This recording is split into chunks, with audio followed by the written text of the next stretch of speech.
Yor Forger is awkward. She's sweet, she's quiet, but she's also terrifying. And somehow, that's what makes her so magnetic. I didn't even realize I was obsessed with her at first. She's clumsy, she can't cook, she gets flustered over the smallest things. Then the next minute, she's killing a man in the same dress she wore to dinner. She's a paradox.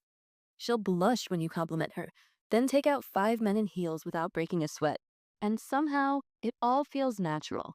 Like this is just who she is. Yor didn't have it easy. She had to grow up fast. She became a protector before she even had the chance to be a girl, all for her little brother.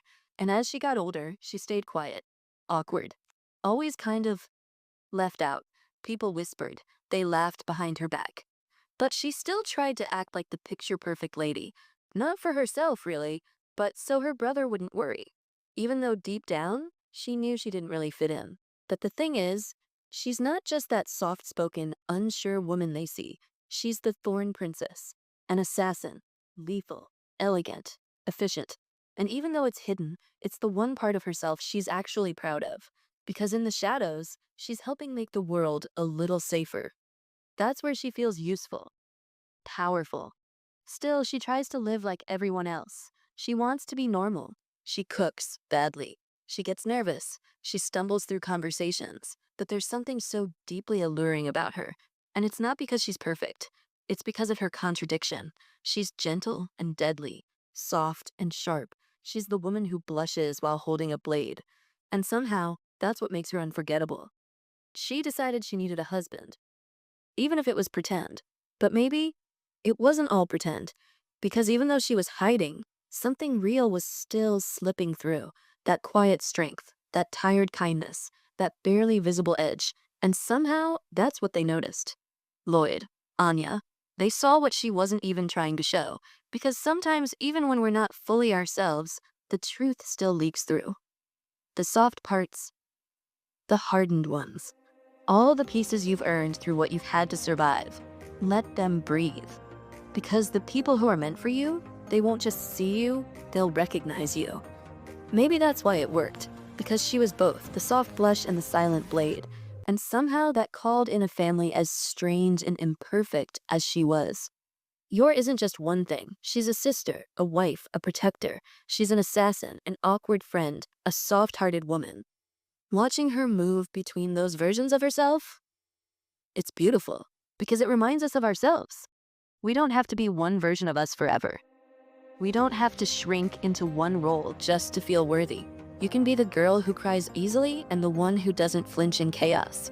You can be misunderstood, awkward, emotional, and still magnetic, still powerful. You can be healing and still fighting battles no one sees. You're allowed to be imperfect. You're allowed to show every side of yourself. Maybe what draws us to Yor is the same thing we're secretly hoping for in ourselves. Maybe you've been trying so hard to be just one version of you, to stick to one lane, one image, one role. But what if your power is actually in your mix? Your softness and your edge, your sensitivity and your survival. What if the side of you you've been hiding, the part that doesn't fit, is the very thing that makes you unforgettable? She's proof that softness doesn't mean weakness, that elegance doesn't cancel out strength, that being sweet doesn't mean you can't also be fierce. Every girl has that version of herself. A blade wrapped in blush, a storm and a smile. Yor just shows us what it looks like. Her softness stayed. And so did the blade. This isn't really about being deadly. It's about what you've had to become. The quiet strength that lives in your body now, shaped by everything you've survived. It shows up in the way you protect, the way you move, the way you love, even when you're not trying. That's what makes you powerful. We may not all be assassins in heels, but we've all had to survive something. We've all protected people we love. We've all tried to stay soft in a world that forced us to become sharp. And that sharpness, it doesn't have to feel wrong. It can be part of your beauty if you let it rise when it's needed. When you finally stop choosing between versions of yourself, when you let all the pieces live in one place, that's when something truly powerful happens. You don't become perfect, you become real. Unforgettable. Not for being one thing, but for being fully fearlessly you.